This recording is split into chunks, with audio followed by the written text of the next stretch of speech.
Shri V N Vasavan, ഈ പൂഞ്ഞാർ മണ്ഡലത്തിൽ ഏറ്റവും കൂടുതൽ ഈ ദുരന്തം അല്ലെങ്കിൽ അനുഭവിക്കേണ്ടി വന്നത് ഈ ഈരാറ്റുപേട്ട മേഖലയിലാണ്. നിരവധി വീടുകളിലും വ്യാപാര സ്ഥാപനങ്ങളിലൊക്കെ വെള്ളം കയറിയിട്ടുണ്ട്. നിരവധി കുടുംബങ്ങളെ മാറ്റിപ്പാർപ്പിക്കേണ്ട ഒരു സാഹചര്യമൊക്കെ ഉണ്ടായിട്ടുണ്ട്.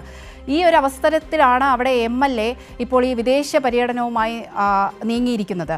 ഒരു MLA എന്ന നിലയ്ക്ക് ഈ ഒരു സാഹചര്യത്തിൽ വളരെ വേണ്ട രീതിയിൽ ഇടപെടേണ്ട ഒരു അവസരമാണ് ഈ ഒരു സാഹചര്യം. എന്നാൽ അത് അദ്ദേഹത്തിൻ്റെ ഭാഗത്തു നിന്നുണ്ടായിട്ടില്ല. വലിയ രീതിയിലുള്ള വിമർശനങ്ങളൊക്കെ ഉയരുന്നുണ്ട്. എന്താണ് താങ്കളുടെ അഭിപ്രായം?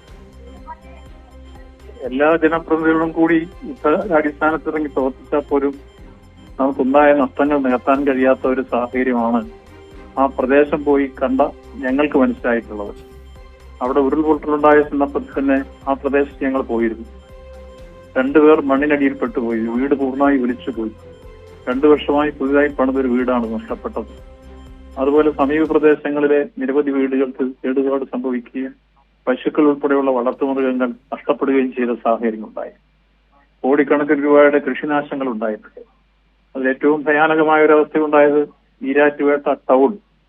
അതിന് ചരിത്രത്തിൽ ഇന്ന് വരെ ഉണ്ടാവാത്ത തരത്തിൽ ഏതാണ്ട് 2 നില മന്ദിരമാണെങ്കിൽ 2 നില മന്ദിരം പോലും മുങ്ങിപ്പോകുന്ന സ്ഥിതിയിലേക്ക് വന്നു.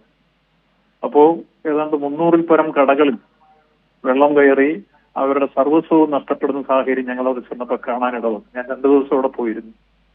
അപ്പോ അതുപോലെ തന്നെ 700-ൽ പരം വീടുകൾ അവർക്ക് ഉപ്പുയർത്ത മുതൽ ഇനി പുതിയതായി സംഘടിപ്പിക്കേണ്ട സ്ഥിതിയാണ് ഓരോ വീട്ടിലും കാണാനിടവന്നത്. സകല വസ്തുക്കളും വീട്ടിൽ ഒലിച്ചുപോയി.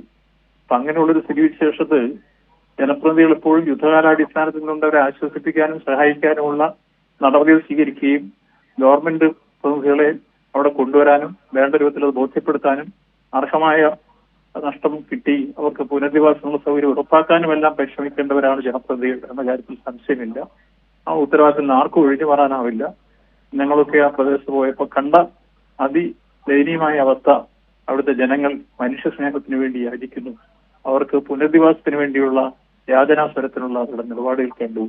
അവിടെ നിന്ന് നമുക്ക് ആർക്കും ഒഴിഞ്ഞു മാറാൻ കഴിയില്ല. ഞങ്ങൾ കഴിയാവുന്ന രൂപത്തിലുള്ള സഹായങ്ങളൊക്കെ വിവിധ തരത്തിൽ സംഘടിപ്പിച്ച് അവിടെ എത്തിച്ചുകൊണ്ടിരിക്കുകയാണ്. അത് തുടർന്ന് മുന്നോട്ട് പോകണം. ഗവൺമെന്റ് യഥാർത്ഥത്തിൽ വേണ്ട രൂപത്തിൽ അത് ഇടപെട്ടില്ല എന്നുള്ള പ്രധാനപ്പെട്ട കാര്യമാണ് ചൂണ്ടിക്കാണിക്കാറ്. ശരി, ഈ അവസരത്തിൽ നമ്മോട് പ്രതികരിച്ചതിന്